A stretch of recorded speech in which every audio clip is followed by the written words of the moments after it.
This is exactly right. When a charming neurosurgeon rode into Frontier Town selling a persona of confidence and care, patients trusted him. He wore cowboy boots in the operating room and became sought after by patients. He promised to heal them. Instead, he left a trail of broken bodies. This is a story of greed, betrayal, and a fight for justice. Listen to Dr. Death, the Cowboy, wherever you get your podcasts, or binge the entire series right now, only with Audible. Goodbye. The best time to think about home security is before you need it. That's exactly why there's Simply Safe. Traditional home security only alerts you after a break-in has already happened, and that's too late. Simply Safe is changing that. Simply Safe's US-based live agents identify threats on your property and help deter them so intruders never get to your house. The system is customizable so you can build one that fits your home and your specific needs. The 24/7 professional monitoring is effective and affordable and won't lock you into a long-term contract. I think that's what's so scary for so many people is that long-term contract. And like, what if it turns out you don't like it or need it, but they don't have that because they know you'll like it and you'll know that you need it and feel so much safer when you have it. Like at this point in my life, I would never go without a security system on my house. I just feel safer with actually having Simply Safe around. There's a whole staff at Simply Safe that's waiting to talk to you and help you out. Right now, you can get 50% off your new system by visiting simplysafe.com/MFM. That's half off at simplysafe.com/MFM. There's no safe like Simply Safe. Goodbye. While the world watches the stars at the FIFA World Cup, Hyundai has its eyes on the next generation of talent. The future soccer stars who are already turning heads at age 14. Because next doesn't wait for an invitation. And Hyundai doesn't either. Hyundai has always moved the future within reach. Hyundai did it by making advanced safety standard on every vehicle. And by engineering EVs with ultra-fast charging capability. And Hyundai continues doing it every day because the future isn't some far-off concept. It's already here. Next starts now. Hyundai, an official partner of FIFA. Goodbye.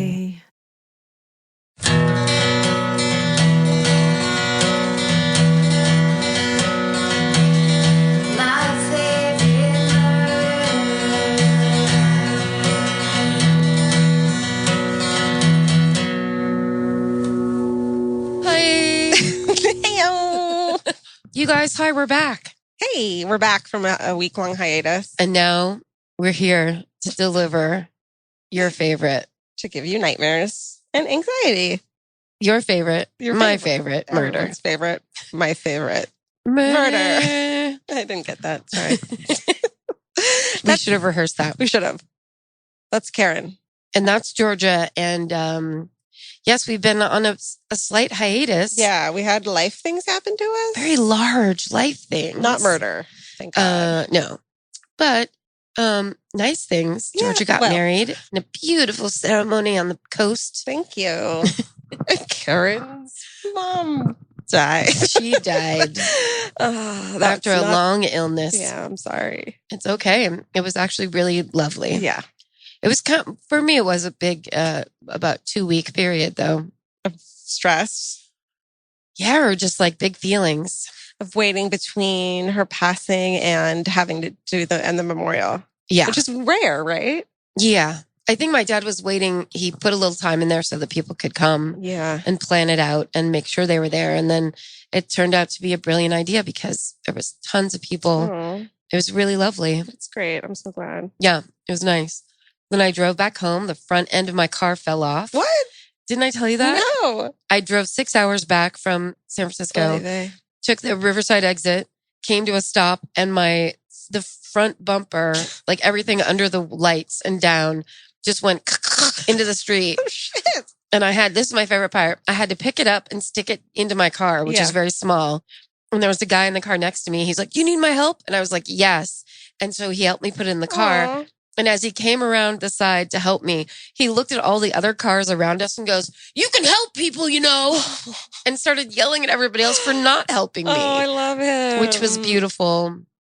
And how I think many of us feel. Yeah. Yeah. That's so nice. Yeah. There's this like, do I help? Or is that weird if I help? Right.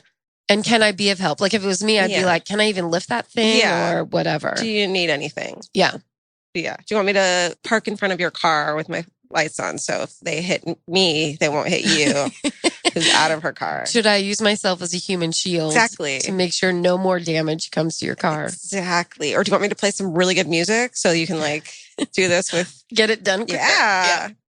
And how do you feel after your big weekend? I feel great. At the wedding, the whole fucking weekend was like, I'm going to cry if I start talking about it. It was like perfect and wonderful and like this outpouring of love. And Vince said this really sweet thing of like, you know, when you go to weddings and you can tell a wedding, people believe that you're a good couple when they have a really good time at your wedding. Yes. You know what I mean? Like you don't want to fucking dance to like Boogie on Down when you're like, well, I'm pretty sure he's going to die of a heroin overdose or cheat on her. Yes. Or she's like, I know she's fucked or, you know. No, everybody had like hearts in their own eyes about your guys' marriage. It was nice. And everybody cried at the ceremony because you started having a little bit of a cry voice, but like you were trying to cover it. I was. So your voice just kept getting higher and higher and higher. It was my favorite. You were like, hi, Georgia. Like, really? It was so cute. There was this moment that when I first got up there, like I just had immediately started crying, but I didn't want tears because I didn't want my makeup to get ruined. So it just came out of my nose instead. And I gestured towards Vince's pocket square. Yeah. And he like he fixed it because he thought I was like in the middle of our ceremony going like, fix your pocket square. And I was mortified. I was like, no, can I have that? And he gave it to me and I just snotted all over his pocket square. But what kind of a human being would I be if I was like, fix your pocket square? I think he was just like, whatever you need. Yeah. This is what I'm doing what you need. That was a really hilarious moment though, because I didn't see the fix it. Okay, good. Or any of that. I literally saw you point toward it and then him flick out like a magician, a big, huge red handkerchief. It was very, very cute. Okay, good. And that's what I'm all about these days. Real feelings, real time, real feelings. Here they are. They're just out there and you can grab them and. Well, and it's like, of course you're crying. Of course, it's like these are the peak experiences of all of our lives. Are the days to hold on to. These, because they will not last forever. Nope. Right? Do they want to? Something because I want to. I'm doing Billy Joel. Yeah. Which one are you doing? I think I'm doing that too. These are the days to hold on to. That one. These are This has been My Favorite Murder. Goodbye. Goodbye. That's all it was. People are like, I got nothing that I came here for. No, we mean we're murdering it at life. Yeah. Not murders. We're murdering emotions. Before we talk about our favorite murders, I want to ask you, and I haven't watched this week, but did you watch this People versus O.J. Simpson last week? Oh, yeah. How did you feel about Dominic Dunn's character? Okay, wait. Are you talking about last week or I just watched one last night? No, I didn't watch that one yet. Okay. The one where he first makes an appearance and everyone knows who he is. He's like a famous crime journalist. I felt good about his character. Like I felt like it was accurate to who Dominic Dunn was. And it was amazing. But he was like, he reminded me, his character is so outlandish and insane as a human being he is. Yeah. That it reminded me of like in Cold Blood. What's his name? Truman Capote. Truman Capote's character. You know, it's just so outlandish. And it's really not necessary in the show. Right. But I loved it. Well, but he is, I mean, I bet you part of the reason he's there is because he wrote so much on that trial in the real time. Yes. And kind of contributed to probably what they're researching. Like they might be reading some of his stuff. No, you're totally right. Is he still alive, Dominic Dunn? I don't think so. I'm not sure. Possible. And of course, we all know his daughter, Dominique Dunn, got shot by a rabid fan of hers, stalker. Yeah, a stalker. Pretty amazing. I mean, he's kind of one of the original, and he had a great Power, Privilege, and Justice. Oh, that was such a good show. Really good show. I bet you can find it online. Yeah. And he's not a good narrator because he talks too slow. Right. And he has a lot of gravitas that he adds on that he doesn't need. Yeah. Where it's like, you already have tiny glasses. We know that you know what you're talking about. Well, what's so great about The People versus O.J. Simpson is there's so many moments in it, including his gravitas and his, cadence that you have to, we've stopped so many times during the show to be like, did that really happen? And look it up. And it fucking really happened. You mean like the Faye Resnick thing? Yes, that was amazing. A fucking Brentwood hello. A Brentwood hello? Is that even, there's no way that was a thing they did. I bet it was. Are you serious? Yes. I bet it was in the book. Right. I bet someone researched the book No, for sure. But I mean, do you think her book was totally true? I see what you're Because saying, but then she seemed like a boozy fool. No, I don't think it was true. I mean, like, it just seemed like she was talking. Yeah, she's like, we did coke all the time. We were crazy, which is like, sure, probably. But to act like you did that every morning in random homes. Right. And that was like the lifestyle, and not like they had children that they had to raise and take to school and stuff. Yeah. I mean, I mean, that part, I actually did look up what Faye Resnick's role was, because I didn't remember her from when it happened in real life. And all that stuff was true. Oh my God. Someone posted on our Facebook group their photo of their copy of that book that they've had. Like it's like an original copy or something. It's like, this is a good group of people. Man, if I get murdered terribly, I will. You can spill it. You know what? You have my official digital permission to just say whatever you think would work best and make you the most money. What do you think the Burbank goodbye is? Something really gross. That'd be like slightly dinging the side of your minivan out of a Trader Joe's parking lot. Bye. Yeah. All right. So today our theme is unsolved murders. Yes. It's an easy one because we've been busy. And I think, didn't I make it up while we were standing in the parking lot at the end of your wedding? Yes, you were like, you know what? Let's just... Here's a nice open one that we'll have lots of choices for. Yeah, but I feel like throughout, like, as we go on, they'll be easier, and then they're going to get harder and harder. Do you think they're going to get easier, then get harder, and then get easier again?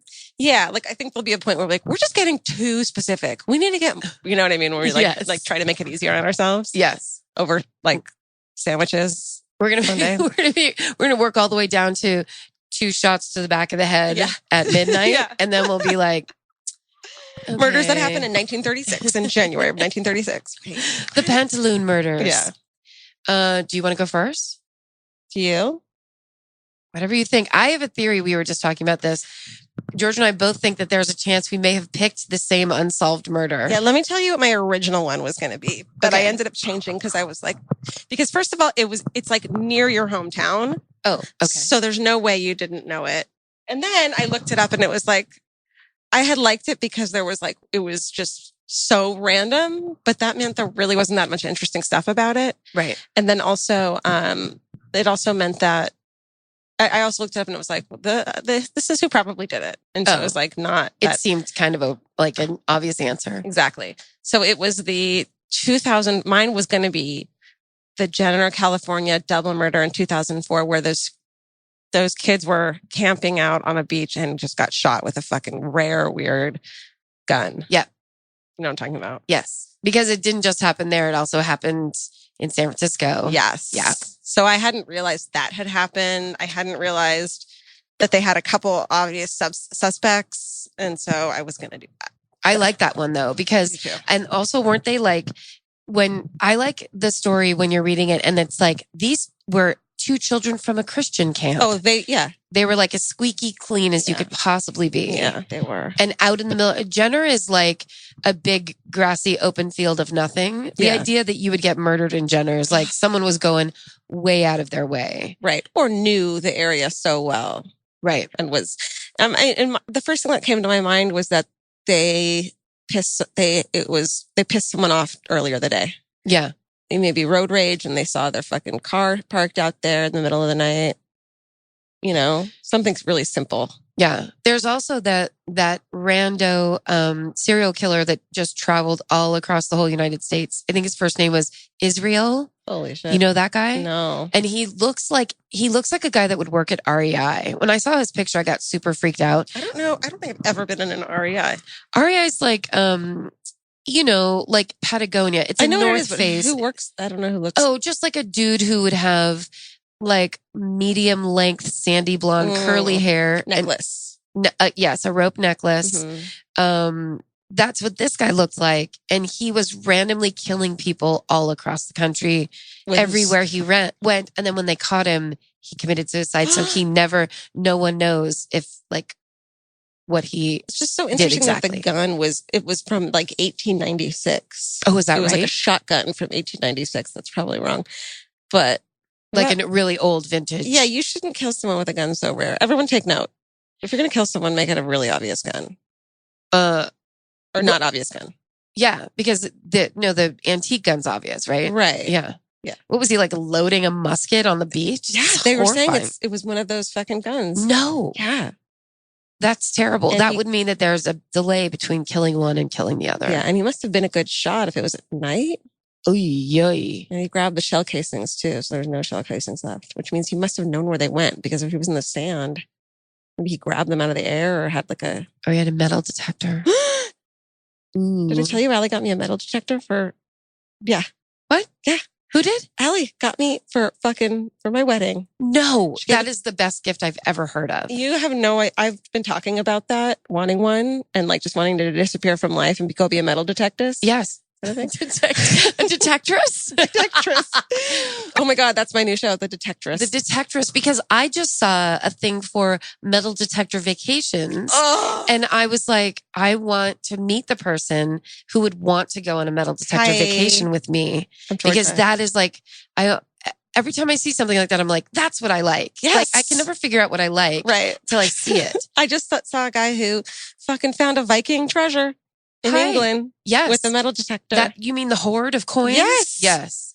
Well, Yes. it's so funny. I didn't know that. So did you know that metal detector is just something you can just like buy on Amazon? I had no idea. Yeah. Like it seems like something I want so bad that it doesn't make any sense. That's just like a thing you can buy for like probably $59. Oh, like you think the government issues them for thousands of dollars? Or they're like, you can't get a cheap one. They don't work, like they only work. So you want to go with me to the fucking abandoned zoo in Griffith Park? Hell yeah. And we'll go. And she bought me a shovel and gloves. If you're always on the lookout for a great audiobook or just want help figuring out what to listen to next, there's a podcast you should know about. It's called Earsay, the Audible and iHeart Audio Book Club, hosted by Cal Penn. Each episode takes a closer look at some of the most talked about new audiobooks on Audible, spanning a wide range of genres from sci-fi and literary fiction to rom-coms, thrillers, and comedy. Cal is joined by guests who dig into what these stories are about, what makes them stand out as audiobooks, and why they're connecting with listeners right now. If you're looking for your next listen, this is a great place to start. Listen to Earsay, the Audible and iHeart Audiobook Club on the iHeartRadio app, Apple Podcasts, or wherever you get your podcasts. Goodbye. The best time to think about home security is before you need it. That's exactly why there's Simply Safe. Traditional home security only alerts you after a break-in has already happened, and that's too late. Simply Safe is changing that. Simply Safe's U.S.-based live agents identify threats on your property and help deter them so intruders never get to your house. The system is customizable so you can build one that fits your home and your specific needs. The 24/7 professional monitoring is effective and affordable and won't lock you into a long-term contract. I think that's what's so scary for so many people is that long-term contract. And like, what if it turns out you don't like it or need it, but they don't have that because they know you'll like it and you'll know that you need it and feel so much safer when you have it. Like at this point in my life, I would never go without a security system on my house. I just feel safer with actually having Simply Safe around. There's a whole staff at Simply Safe that's waiting to talk to you and help you out. Right now, you can get 50% off your new system by visiting simplysafe.com/MFM. That's half off at simplysafe.com/MFM. There's no safe like Simply Safe. Goodbye. Vacation planning should feel like a breeze, not a deep dive into countless travel sites searching for the best deal. With Cheap Caribbean's Budget Beach Finder, you can search every destination and every date all in one search. You'll save time and money with the Budget Beach Finder. Say goodbye to endless scrolling and tab hopping and hello to Budget Beach Bliss at your fingertips. Go to cheapcaribbean.com to try out the Budget Beach Finder and see just how stress-free vacation planning should be. Goodbye. All right. Well, what's your real one if that was your fake one? Okay. So then I changed it to a kind of one that everyone knows and loves, but this is going to be my favorite and like, I think the most realistic answer too. Okay. Your favorite unsolved murder. My favorite unsolved murder is the Black Dahlia. Yes. Is that yours? My God. She was in my top 3. Was she? Yeah. What was the other one that you didn't do? Well, John Bonet, but I knew we'd already discussed her at length. John Bonet's the one that I want to know the answer the most. Yeah. And then the Black Dahlia second. That reminds me. So there was a conversation about John Bonet in the Facebook group. It's called My Favorite Murder. Everyone join it. Hi. And someone brought a really good point up where they, the really weird, the piece of that puzzle that doesn't make everything else fit is that there was a foreign DNA in her underwear. Mm-hmm. And someone brought up the fact that there was some kind of Reddit conversation where maybe that came from the manufacturer of those underwear. Huh. Like, I think they did some testing on other underwear from the same place in China. And maybe that's where the DNA is. Maybe it has nothing to do with the murder. That would be an interesting thing. But that must have come up before. Like underwear is usually what they test. I'd never for heard DNA in those. You've never heard of foreign theory? Oh no, I never have. But wouldn't you think that they would rule that out? Yeah. I don't know, but I don't know. I feel like there's so much bias in that case that it maybe wouldn't have crossed anyone's mind. Maybe it also opens that door to the whole sex ring, thing that like it might not have had anything to do with what happened that night. Totally. But something bad was already happening to her anyway. Yeah. Well, I would call that like outlandish, except that she was a beauty queen. I know. It's like so fucked up. Yeah. That whole world. I just saw a picture of her today looking at my thing. And yeah. If anyone knows the answer, tell us. We won't tell anyone that you told us. Yeah. We just want to know. Yeah. If you killed John Abrams, just email us. Think of a fake email address. Real quick. Yeah. Called JonBenét's Killer. Just sign up for a Hotmail real quick. Hotmail's fine. And just be like, here's what I did. Here's why I did it. Mm-hmm. Super sorry. Yeah. Oops. Okay. So, all right. So everyone knows the story of Elizabeth Short. Where am I? Elizabeth Short, the Black Dahlia. She was found in a vacant lot in Los Angeles, 39th and Norton. If anyone is in LA and wants to go find it, there's a house or a school there now. She was naked, cut in half. She was severely mutilated, posed in the grass. She had no blood left on her. And of course, the detective said it looked like a medical man. They said that, or a man with vast medical knowledge had mutilated her. And so, okay, recently I watched the James Ellroy documentary about, it's called Feast of Death. It's basically a bunch of men sitting around a table eating dinner, talking about murder and death, all men, because why would a woman know anything? Well, if there's no women, they can really be themselves. Right.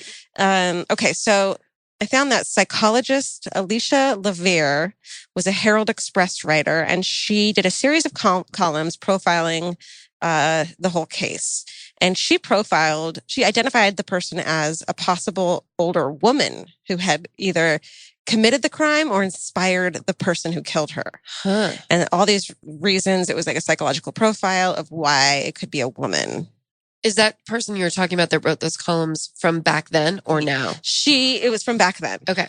And then John E. Douglas, he retired. There's a thing called the FBI Behavioral Analysis Unit, which like I'll intern. Like you don't have to pay me. Yes. Where they're sitting there going, it's a single man between 30 and 35. Hates his mom. Yeah. That kind of thing. Love it. Love it. He probably works at this job or that job. Yeah. Awesome. So he created a profile that kind of backed up her theory that it could have been an older woman who would have done this or inspired it. Okay. And then finally, researcher Larry Harnish had a theory and he had written an article in the LA Times on the 50th anniversary, and he uncovered a connection between the dump site on 39th and Norton Street and one of the suspects, who's now a suspect. And I think this is what James Ellroy's thing was about, that there was a 67-year-old doctor. Have you heard this theory before? I think, well, tell me and about you love it. 67-year-old doctor named Walter Alonzo Bailey. He used to live, and his estranged wife currently lived 1 block away from the dump site. Whoa. Okay, that's like interesting. What's more interesting is that Bailey's adopted daughter, was friends with Elizabeth Short's. Why do I keep wanting to say Elizabeth Smart? Because Elizabeth Smart's that girl that got kidnapped. Yeah. Yeah. Elizabeth Short's sister. So Bailey's 70-year-old doctor's daughter. They were so close that the daughter was a witness in Elizabeth Short's wedding. So that's pretty. But there's no evidence that they ever met. But you're kind of like they had to know of each other. Yeah. Okay, so he was estranged from his wife, who lived a block away. He left his wife for a mistress named Alexandria Parteka, who was also a doctor. And after Bailey's death in 1948, again, the murder took place in 1947. It came out that so he left this mistress all his money, and the estranged wife said it was because he had, quote, terrible secrets that could have ruined him. Oh. And people are guessing that maybe he gave secret abortions, which were illegal at the time. And there was another theory a long time ago that a doctor who gave abortions had accidentally killed Elizabeth Short, perhaps. And that's where the murder had, that's why he had to get rid of her body and not report it, is that he was giving abortions, which were illegal. But there's no evidence to support that she was ever pregnant. So we don't know that for sure. But we do know that Elizabeth Short used to tell men, maybe for sympathy, that she had a son who had died. And it turns out that Bailey did have a son who had died, and he died years earlier, but it was January 13th, and her body was found on the 15th. Oh. So, I mean, pure speculation, clearly, but she's pleading with him to help her with whatever it is. This person that her sister knows, her sister doesn't live in town. She doesn't have anyone else who lives in town, goes to the doctor of her sister's friend, or father of her sister's friend. And then if it was a woman, then maybe she got jealous and killed this girl, killed Elizabeth Short. Maybe, I don't know. You know what I mean? Yeah. Okay. Let's see. And so he was 67. When he died, they found a degenerative brain disease he had, and it was known to produce violent behavior in otherwise passive individuals. And then one of the things was like, well, how would he have moved her body? Well, the body was fucking sliced in half. Yes. Maybe the body was sliced in half for an older man or a woman to be able to move. To carry one piece at a time. Yeah. Why was she drained of blood? Who knows? So, I mean, there's little pieces of it that I really, really love. You should. Feast of Death is on. I think it's on Amazon. It's definitely on YouTube. There's a little, fucking James Ellroy is like. He's a bit of a drama queen. Yeah, he's too dramatic for his own good. Well, he has his thing with his own mother, which is amazing. Like, it's amazing he can talk about it. Totally. But then it does add this. He's very intense. It's very intense. So you kind of like, it's already an intense seriously. subject. Yeah. So his mom got kidnapped, and did they find her body or did they never find her? I think they did find it. Oh, she was on the side of the road. Yeah. Straight murdered. Yeah. And they think, who knows, the murderer was never found. Yeah. So he's clearly, and he was a little kid when this happened. He's psychologically fucked up from it. I've read a lot of his books up into a point where they like got too silly. Right. Where like the vernacular was just too like beat poet. Yes. But before that, I fucking loved his books, and I read all of them. They're great. Yeah. But this is a good program to watch by yourself at night. I remember watching something, and this is bad to bring up, especially for our research heads, but there was something I was reading, and it was the theory, and maybe this was a dramatized version, but it was like the theory that they took her to a place to murder her and torture her, because clearly she was tortured. Mm-hmm. What I read when I was looking to see if I was going to do the Black Dahlia, one of the things I read really quickly was that she died from an injury to the head, but also those cuts on her face, because she had a smile cut into her face. Ear to ear. And the bleeding out, blood loss from those cuts. Could kill you. Yeah. So she, just because it was so much bleeding. Wow. So she was somewhere for an extended period of time, just bleeding and being tortured. Yeah, because head injuries bleed a lot. Yeah, I think so. But also like, cutting into your cheeks. Right. And, I mean, that thing. And also just to find that. When I remember very first reading that story, and it's that picture of her upper body in the, in the grass. The angles of those are so disturbing. It's so disturbing. And to think, because wasn't it a mother and a child? Yeah, it was a mom, I think, with a stroller. Walking up on that thing. Yep. And they thought it was a mannequin. Yeah. And like, there's a photo of the scene with her body covered with, just her body covered with a blanket. And it's like so obvious that the bottom part of her body is too long to be part. You know what I mean? It's like something isn't right with the length of her body. And it's because her fucking torso, her lower body is like, and did you see, I'd never seen really the cut really well until today. Yeah. It's pretty exact. Yes. Yeah. And I wonder if like cops today would immediately assume it was like a doctor or medical man that did it, because I guess these days people can do much more and not have any training. Well, you have to think of like, a butcher could do that. Like a barber could probably cut like that with a straight razor pretty well. Like I think there's a lot of professions that could do that, not necessarily, but could they bleed someone that well? Right. Well, a butcher could. A butcher could. Can I tell you them? One of my grandfathers was a butcher in LA and one of my grandfathers was a barber in LA. So it's probably one of them during that time.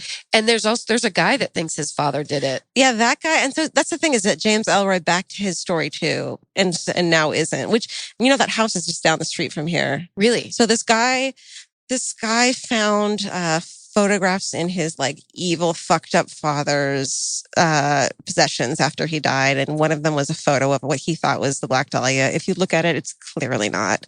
It's not her. I mean, but there's similarities. And then this house that he had lived in then, which is in Los Feliz, there's a gorgeous Art Deco house. It's incredible.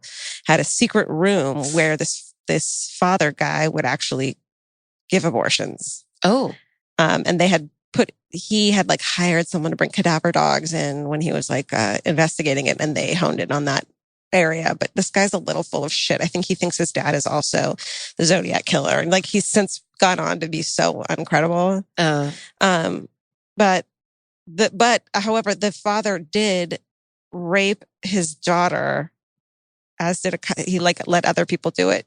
She took him to court and he got exonerated. So he's a piece of shit either way. This guy isn't wrong about his dad being terrible. Well, and it's probably very easy for him to see and connect dots to things when it's like, and it would probably be very vindicating to be like, he didn't just screw up our family. He's what everyone fears. Yeah. He's what I this thought monster. Everyone. Yeah, he's a monster. But also, I think that's the whole story is fascinating, because everybody talks about like, oh, come to Hollywood, take the bus from Iowa and find your dreams. And it's that seedy underside, this very real, like, and here's the other thing that happens. Women are exploited constantly. And you get into a system of being beautiful and hoping that men, you're appealing to men, and then men will give you money and all these things that that the culture kind of, encourages or supports.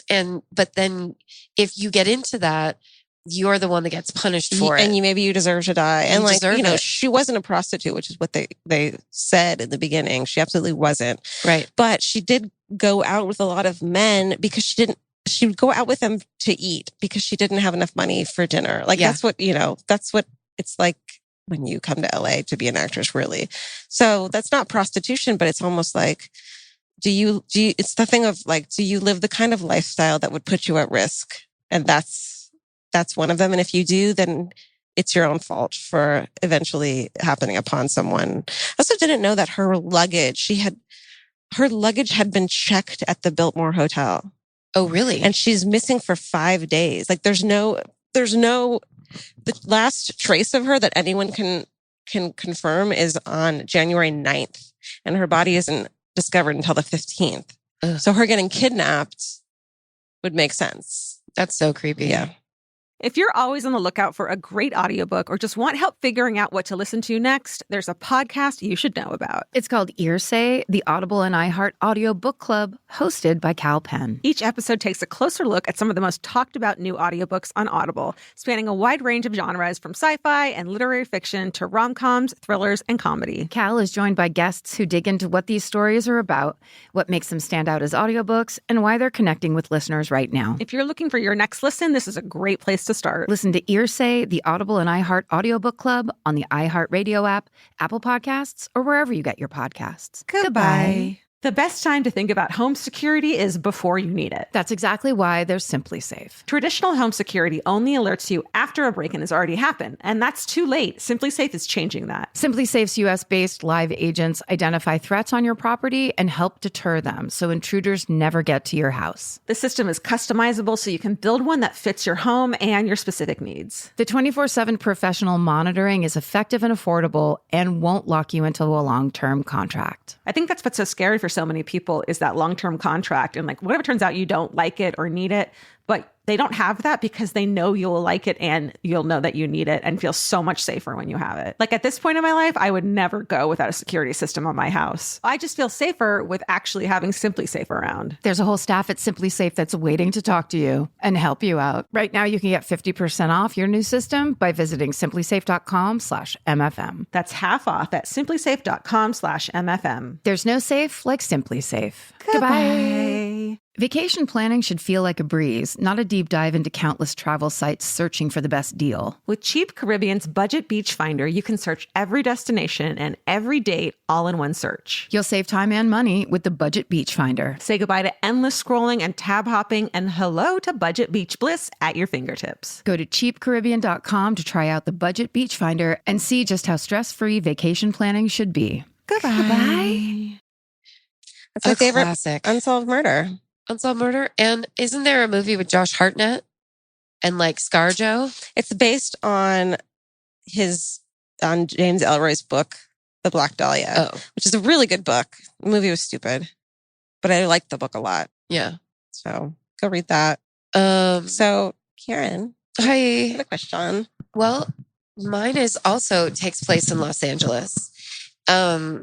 I'm going to settle in, get cozy for a story. I went on a real roller coaster ride with this one because there's, of course, when you look at anything, you know, like I knew what I had known about it, but I swear to God, the second you go onto Reddit, Reddit, there's just a world of people who have already done so much research I love you guys. Who are obsessed. Yeah. I forgot to credit where I got a lot of this info. Oh, yeah, you go ahead. Can I do it real quick? Yeah. DerangedLAcrimes.com, which is like, that's the best fucking. DerangedLAcrimes.com. Made me think of that because of Reddit, which is like deranged and I love it. Yes. Okay.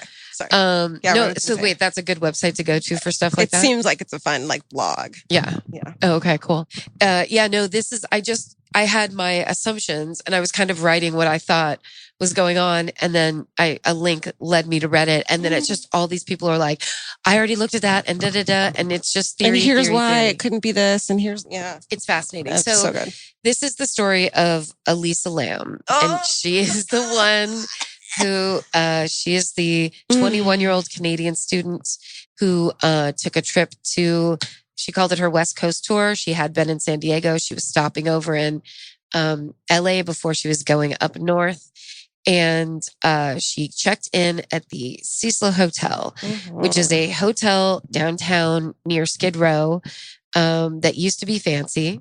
So she checks into the Cecil Hotel, and so she's traveling by herself. And so she checked in with her family every day. And so the last day that, the day she disappeared, basically, she had gone to the last bookstore and had a conversation with somebody there talking about books she was bringing home, hoping they could fit in her suitcase. Basically, when the cops talked to that person, it was like no one thought that she wanted to commit suicide or it wasn't anything like that. And she was supposed to check out on February 1st and she never did. And so her family calls LAPD on February 1st and says, we haven't heard from her in days. There's something very wrong. You have to check this out. So they start looking into it and they, on February 6th, they have a press conference where they say, if you've seen this person, and they basically show pictures and they say, if you've seen this person, let us know she's missing. And then, on February 14th, they end up releasing this now very famous footage of her in the elevator at the Cecil Hotel. Now, this is what I remember because I saw this real time and this footage was on the news. I think the sound was down and there's nothing creepier. There's no sound. Oh, because you were just watching it. I was watching the news, but there is no sound anyway because it's like closed circuit. I see. So you look up and this thing is happening. And this is on and it's like, have you seen this girl? And this is the last known footage of her. Oh my God. And she is in this elevator and she looks like it's halfway somewhere between her playing hide and seek with somebody and her running from somebody because she gets in the elevator, she presses all the buttons, she puts her back up against the wall. Then she peeks out. Then she jumps out. Then she does a little thing. Then she comes back in. It's playful and it's not. Go on. Yeah, it's just hard to. When it's presented on the news, it's freaky because it looks like someone's chasing her and she's trying to get the elevator to go. Totally, it's chilling, and then it already looks like a Japanese horror movie without the rest of the story. Exactly, we've seen this movie before. Yes. Dark Waters. So then, yes, exactly. So then, 5 days later, after they released that footage, they had been the people working in the Cecil Hotel had been getting complaints from everybody that was staying there. This is the most that the water smelled weird and had a weird color, and that the water pressure was really low. So a maintenance worker goes up onto the roof and checks the water cisterns that are on the roof, and Eliza Lamb's dead body is floating in one of the cisterns. Elisa. What? Sorry, Elisa. Elisa. Is that? Yeah. Is it Elise or Elisa? Elisa. Okay. Did I say Eliza? I did. You it's did, but Elisa. I said Elizabeth Smart. So clearly we're going to get yelled at by fucking so many people. We mean well. It's Elisa Lamb. Okay. So it turns out, as the cops are trying to put this story together, one of the first things that they learned was she was bipolar, and she was on like 4 different medications for her bipolar. So, the tape from the elevator immediately puts into everybody's mind she's being chased, she's being pursued, she's scared, she's freaking out because it's so weird. Well, then you find out that she's bipolar and she's on this medicine. And the day that she disappeared, she had been staying in a youth hostel style shared room, and she got moved out of that room and into her own room because the other women staying in that room with her were complaining of her odd behavior. Oh, I didn't know that part. Yeah. So she got moved into a private room because of odd behavior. So there was a theory that she stopped taking some of her medication, but she kept taking others, and she was taking Sudafed. And that combination, like there's some antidepressants or mood stabilizers. If you mess around with the levels and add in like Sudafed, you can have a psychotic break. So there's people who think that is what happened. She basically was having a psychotic break, was seeing, because you can have auditory hallucinations, visual hallucinations, and she basically got herself up onto the roof, having all that happen. In a manic episode, you have all this energy, you don't stop moving, and it would make sense if she was messing around the elevator. So that's one very strong theory. On Reddit, there's a person who absolutely is like, this case is closed. Yeah. Because the coroner said that the death was drowning with this special circumstance of bipolar, like being the reason. Yeah. But the thing is, the way she's acting in that elevator, you can only see one angle, which is inside the elevator and a little bit of the hallway. But when she turns, one time she jumps out, and this is like 2 minutes or more, it looks like she's talking to somebody up the hallway, and she's not in the lobby. Sorry, I'm dying of consumption. She's actually on the 14th floor of this hotel. Now, as we all know, the 14th floor is the 13th floor. Oh, Jesus. They just change it. Yeah. And the Cecil Hotel also is a hotel that over the years has had so many jumper suicides that they stopped counting. Over 100 Jesus. People have jumped off of the Cecil Hotel. The 14th floor is also the top floor. So it's basically a 13-floor hotel. Holy shit. It's the hotel where Richard Ramirez, the Night Stalker, stayed in the middle of his in killing spree in between San Francisco and LA. He stayed there for a little while. So it's a nice little cozy little family hotel. And there was another serial killer who was Austrian who stayed there for a little while in the 90s. So yeah, there's bad vibes and bad juju. And also, so they were saying there were theories that she had to be with somebody because there was a lock. There was no access to the roof, and it was alarmed. So people would have known if she had gone up there. Right. But then there's footage, and this is why I love Reddit, because it's like so thoroughly researched. Yeah. There's a Chinese tourist who posted footage where he walks from the 14th floor up to the roof up to the cisterns, and there's no alarm, there's no lock, there's no anything. I feel like that had to be for the hotel to not be liable. They said that. Exactly right. Yeah, because the parents were suing the hotel. Totally. But the weird thing is, I mean, like, there's lots of people on Reddit who are saying, you know, like that they had manic episodes. And when you're there, you get these ideas in your head and you have a lot of, you have a lot of energy and strength, and you know, you don't think, obviously it's mania. So it made a lot of sense to them that she would like suddenly see those cisterns and be like, I'm going to get in there and swim around, or whatever idea that she may have had. Plus, I think just because there's something as alarmed doesn't mean that whoever turns off the alarm or notices it is going to then go check and make sure everything's okay. Like those are, right. You know, in a fucking shitty hotel where it's probably understaffed, the alarm goes off, person in the lobby does the thing to turn it off, and that's it. Right. But more likely, that's where, because they were saying that's where a lot of people went, like employees went up to smoke, that there was no alarm in the first place. I bet even if there was a prop opening the door, like holding the door open for people who smoked. Sure. The other thing is, when you see these cisterns, it's not like how I first imagined it, which is like one of those big wooden ones you see in New York on roofs. It's 4 metal, like 10-foot tall containers that are like, they almost look like they look like something from the war or whatever, where they almost look like big bullets. Yeah. So the idea that you would look at that and be like, I'm going to get into that, there's water in there, like that's weird to me. Yeah. You wouldn't look at it and be like, I'm going to go swimming. It just looks like it's a bunch of tanks. You wouldn't know what was in there. Yeah. Unless you had knowledge of that somehow. So there's, to me, all the things, like taking everything into account, my own theory, because immediately when I first heard it, I was like, oh, that's, there's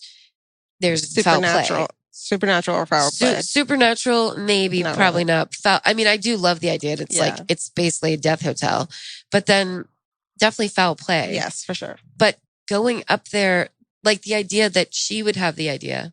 Anyway, my theory is that I just don't, she got in, but then when they removed the body, they had to cut part of the top off to get her out. So which doesn't add to anything necessarily one way or the other. I just think there's foul play only because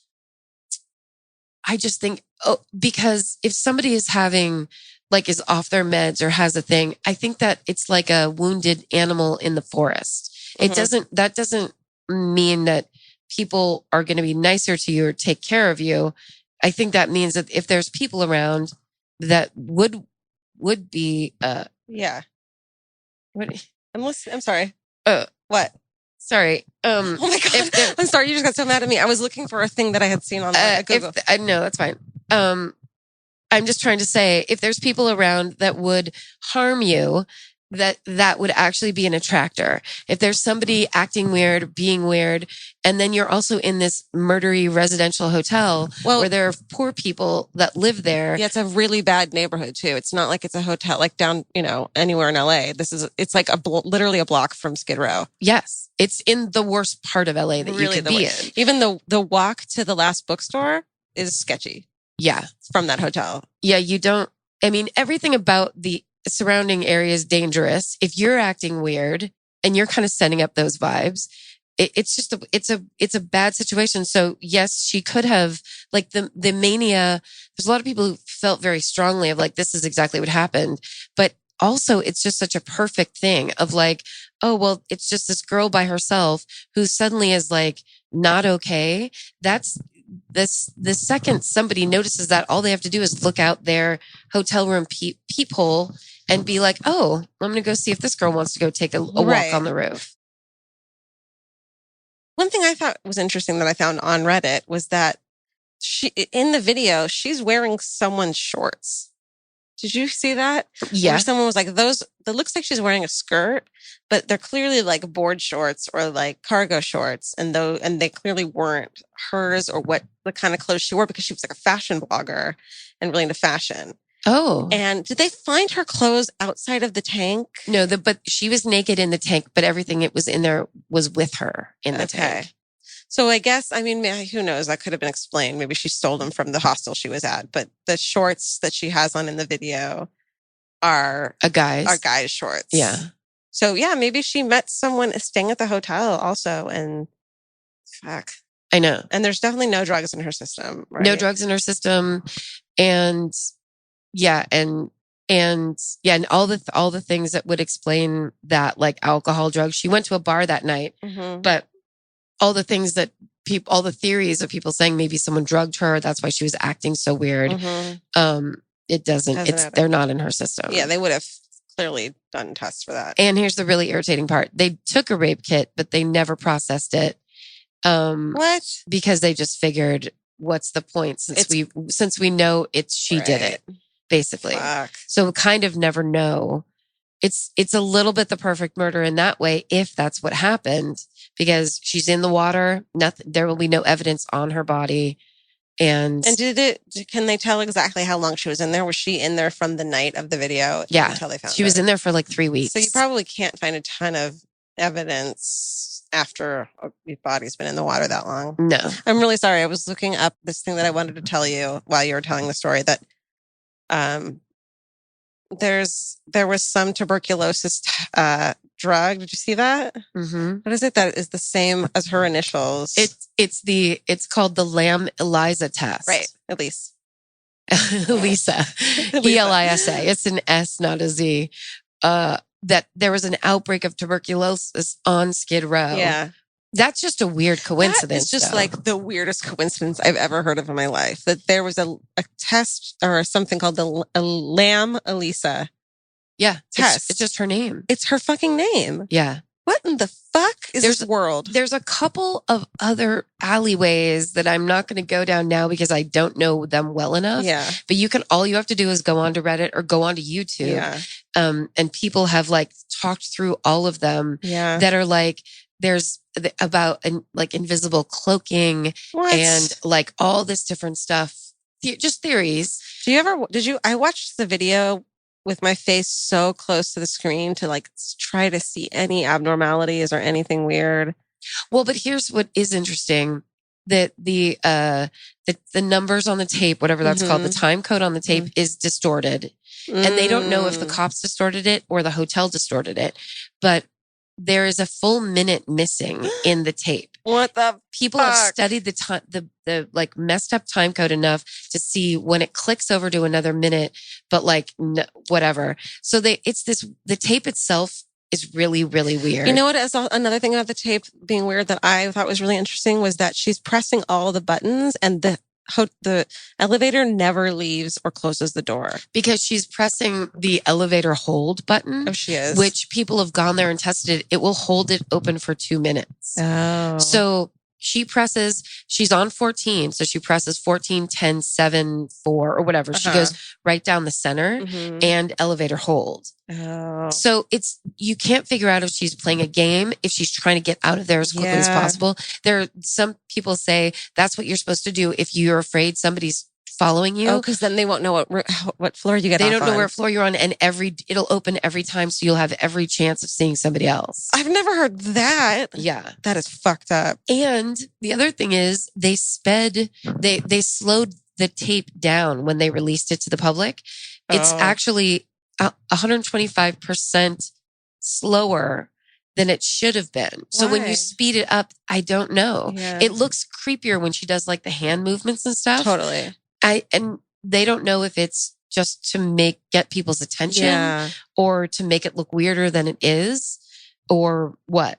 Or maybe like if there's some splicing in it, you wouldn't notice it as much if it were slower. Exactly. If there's a minute missing, then you wouldn't notice it. Right.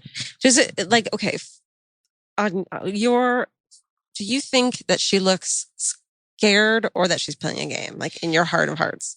Well, I also read, my initial reaction was fear, only because she does that thing where she puts her back up against the wall. Yeah. But then there's a website that's like based on body language. Oh, yeah. Breaks down where she's very calm. Her body is relaxed and everything she's doing is playful and relaxed. Yeah. And it looks like there's a lot of flirting body language within the movements. Or that she's playing with a kid, like almost like To me, it was like she's playing with a little kid. Yeah.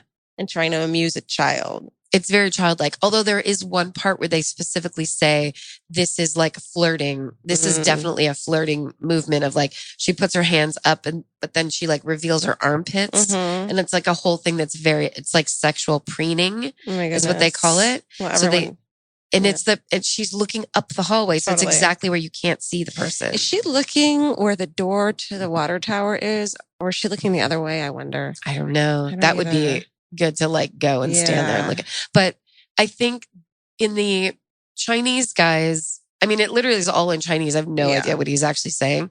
But when he does it, he just walks you out the elevator and up. So it looks like there's you have to walk up more stairs to get up to that floor exit. that the elevator doesn't go up to. Right. Interesting. Yeah, it's not like right there. I mean, those places are never locked and they never have fucking alarms. To me, I think ultimately there is a good theory with the messed up videotape is so overt and it's so weird. And like, why is it edited? Why is it slowed down? What's happening? Why can't we see what's in that other minute? Yeah. They tacked on just the elevator opening and closing at the end to nothing. So they left on footage that no one needs at all, but then they took out a minute in the middle. That doesn't make sense. Do you think that's one of those things that they do where it's like they take something out that only the person involved would know in case there's ever any person comes forward with information and it can be like, well, I mean, maybe she threw something or maybe she she did an extra thing that only the person she was doing it to or with would know. Maybe. But then why not just use 15 seconds? Like why? Yeah. It's being sold or presented as if it's continuous. And that's what's weird. Oh, right. Like something else, the thing is going to happen. Yes. Like and to me, it adds up to, or to me, it points a finger. I believe it could have been a manic episode where she just found herself up there and that's definitely possible, but it doesn't seem that probable. To me, it seems probable that there's another person involved and that person works at the hotel. Totally. So he doesn't have to be around her at any point during the day, but he sees her at that one point in night and does something and then puts her body where no one would find it. Okay. So, yeah. Possibly. I get it. But or lures her in there. Was she able to get out on her own when she got in there? Maybe he lured her in there and then she couldn't get out. So she did drown, technically, but it's foul play. Well, but it's like he would already be in it, you mean? No, or have been like, let's go swimming in here. Oh, like it was his idea. Yeah. Yes, possibly. But then why would she throw all her stuff in there? Oh, God. Like, why wouldn't, if it's like a skinny dipping thing, just leave it. So all of her shit was just in there. In there with her. Yeah, I don't know. Maybe he threw it in after her, fucking closed the door and latered.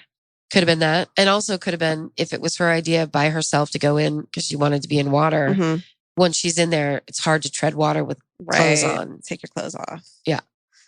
I just saw this thing about this woman. I think it was in Japan where she fucking got locked in an elevator for 30 days and starved to death. No. Yeah, like they went away on a Christmas vacation or whatever the fuck, and they were supposed to check the elevators and make sure no one was in there, and they didn't. And like there was a woman fucking like that's the thought of being in a water tank. Oh yeah. Like, I wish I had a gun right now. I'd just kill myself. Do you think all the electricity was off? I think they when you turn it off, you turn off the elevator shafts to stop working. So she was just in a black box for 30 days? Who knows when she died, but when you die of starvation and so probably... Oh, that's pretty quick, actually. Is it like 7 days? Weeks? Yeah. That's a fucking long time. It's a long... Jesus. That's a fucking incredible story. It's, I want to know what happened. I do too. Would you rather know Jean Benet or Elisa Lam? Jean Benet. Would you rather know Black Dahlia or Elisa Lam? Jean Benet. Yeah, me too. Also, Black Dahlia, I feel like is going to be disappointing because back then you could kill people much easier. Yeah.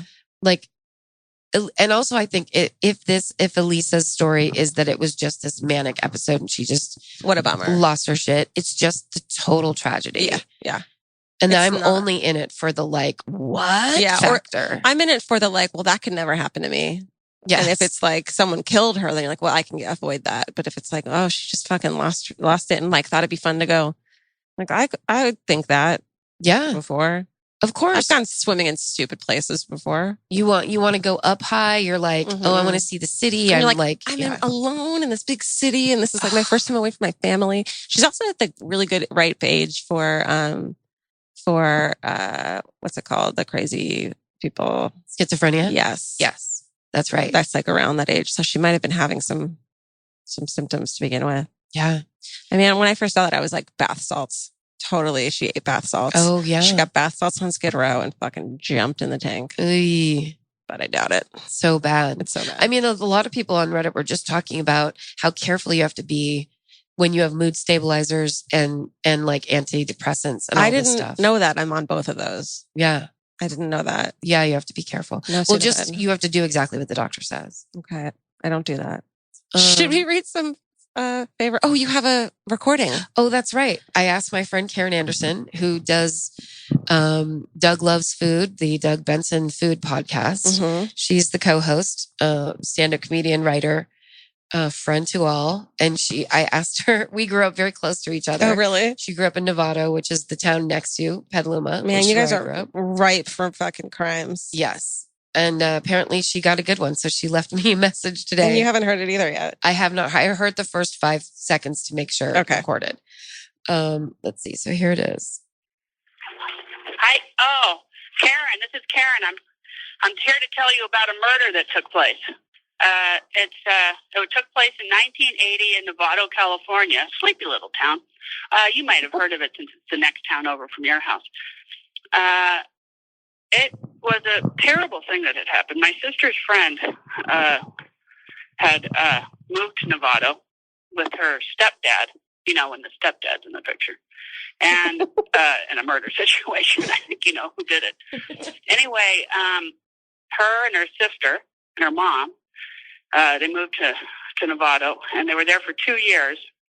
And my sister got to know this girl. And the dad and the mom got in a big fight. And I guess she said she was going to take the kids away for a while or something. And he ended up keeping them hostage in their house for 5 hours and, threatened to kill everybody.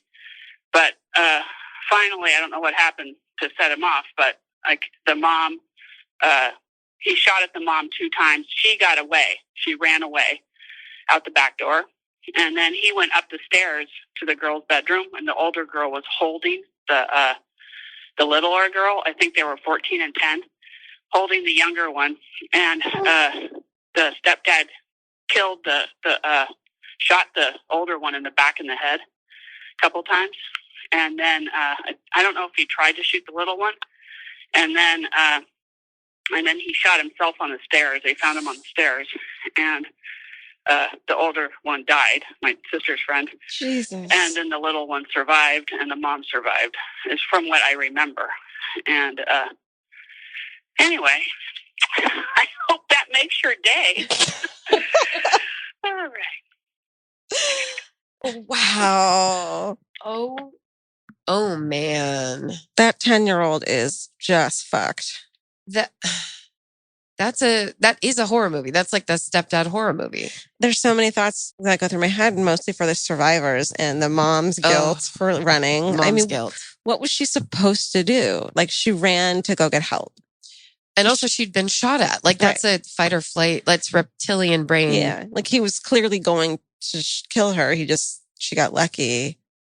But it's like, why did you leave your kids? And it's like, oh my God. Well, and also they're upstairs. She can't get past him. Totally. She would have been killed trying. It's like, what is she going to run up there and lead him to chase after her into the kids' rooms? Maybe she was like, if I run out of here, he'll come after me and leave the kids alone. Yeah, probably. I mean, or who? You don't think anything. You're in shock. Yeah. You don't even know what you're doing. Horrible. How that breaks my heart that the big sister was like trying to protect the little one. I know.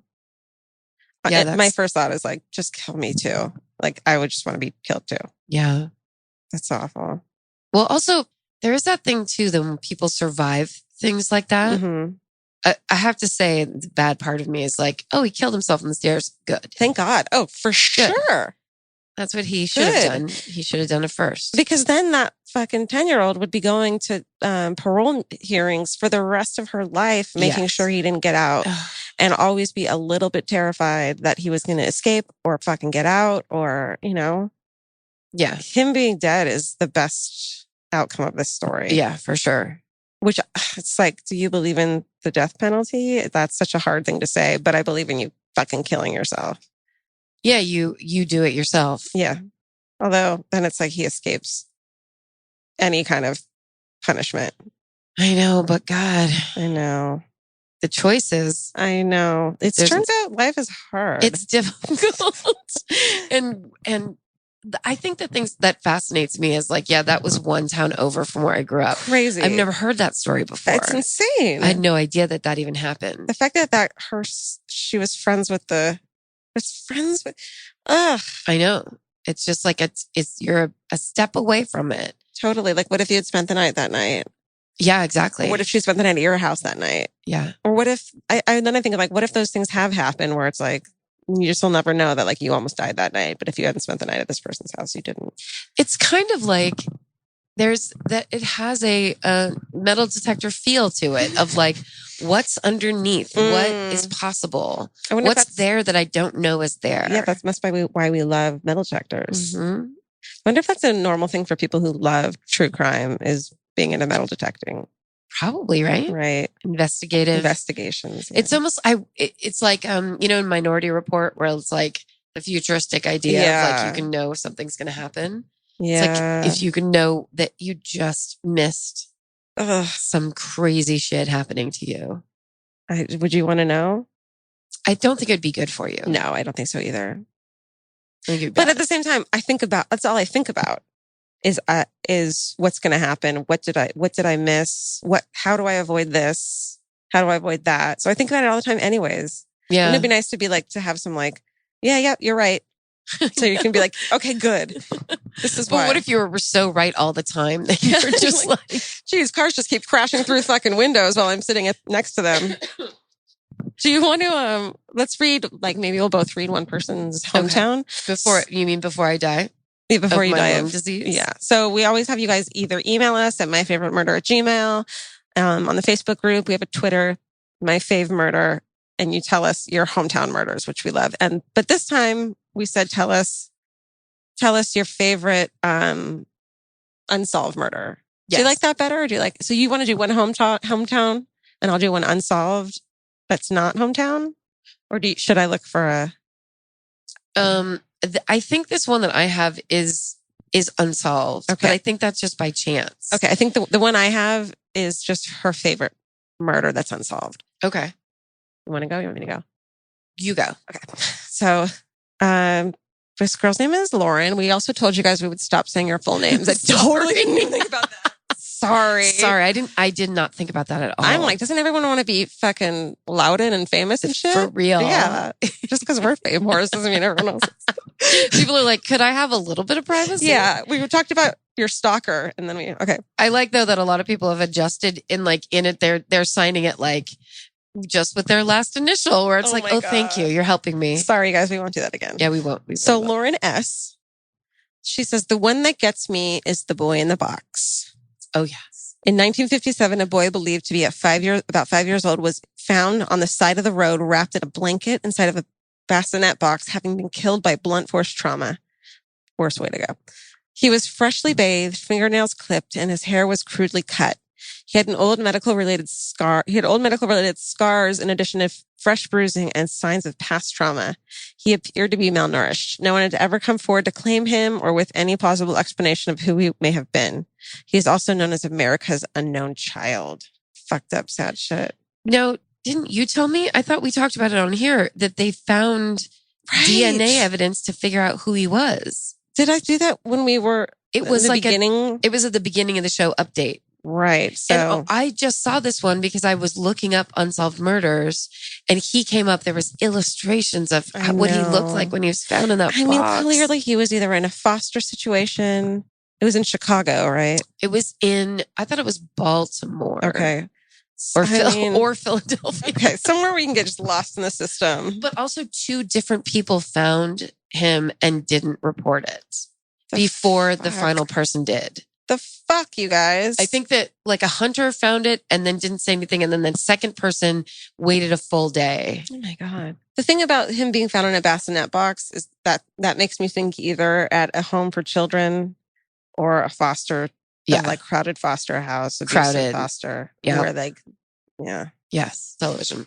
Hey, Karen and Georgia. First of all, I love your show. I love true crime. And I wish I had friends like you to talk about it with. Well, now you do. This is from Alex H.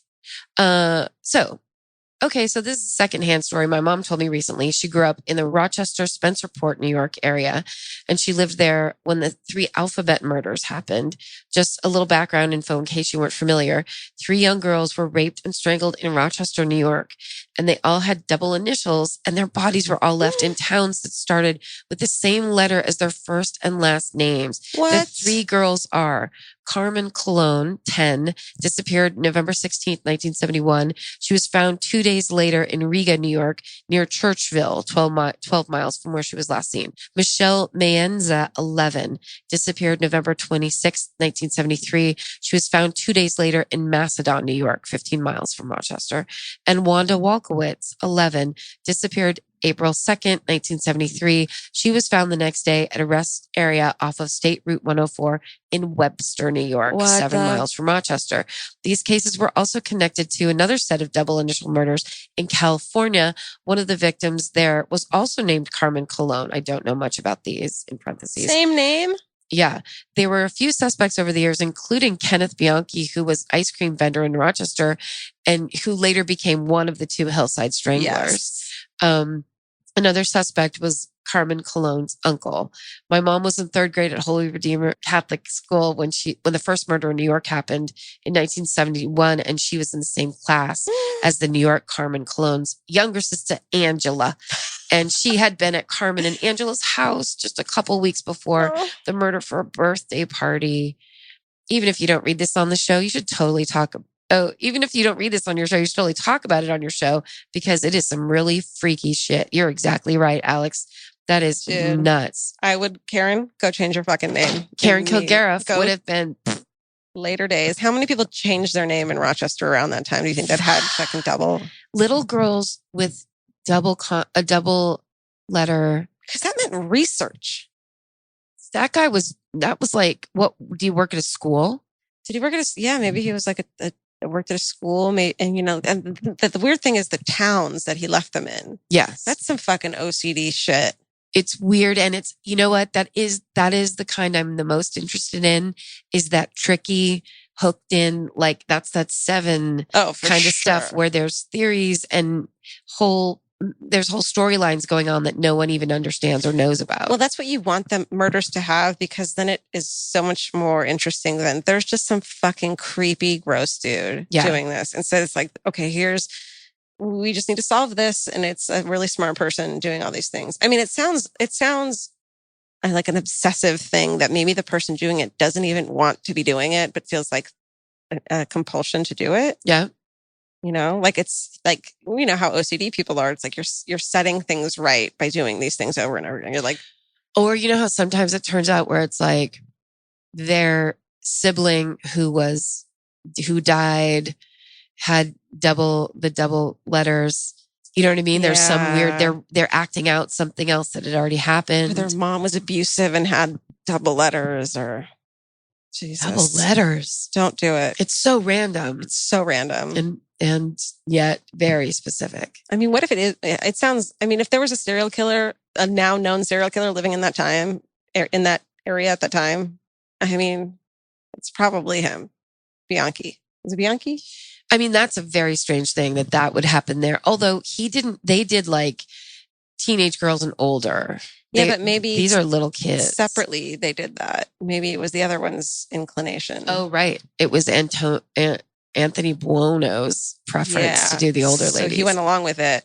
But like, oh, guys, this has been heavy. We really want, you know what I want more than anything is not to have any more topics to cover on this podcast. Like, I just want this to turn into like start talking about like tea. Let's never do that. because we run out of murder to talk about. You know what I mean? Like they just stop murdering. We're like, have you ever had Moroccan mint? Yeah. Oh, it's delicious. It's great to sip while crime rates go down. Crime rates plummet. Dude. And the world turns perfect around us. I mean, it's a little overpopulated. I'll give you that. Thank you, President Trump. Yeah. You've really solved all our problems. By locking people up before they can murder people. Just getting rid of everybody. Yay. This was a long one, but I think it's been chock full of fun stuff. Probably snip some stuff out in the middle. Yeah.